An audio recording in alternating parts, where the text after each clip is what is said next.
રાજકોટ જિલ્લાના ધોરાજી ખાતે ભારતીય જનતા પાર્ટી દ્વારા તિરંગા યાત્રાનું આયોજન કરવામાં આવ્યું હતું।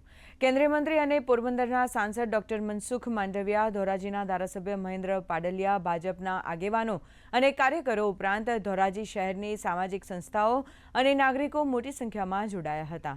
આ તિરંગા યાત્રા સરદાર ચોકથી શરૂ કરીને ગેલેક્સી ચોક ખાતે પૂર્ણ થઈ હતી।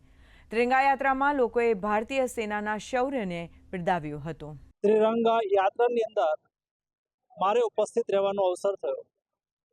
મોટી સંખ્યાની અંદર યુવાનો, વૃદ્ધો, બહેનો અને માજી સૈનિકો ઉપસ્થિત રહ્યા। મેં જનતાનો જુસ્સો જોયો, જનતાનો ઉત્સાહ જોયો। દેશની સેનાના પરાક્રમને બિરદાવવા માટે દેશની જનતા હંમેશા સેનાની સાથે રહી છે, સરકારની સાથે રહી છે।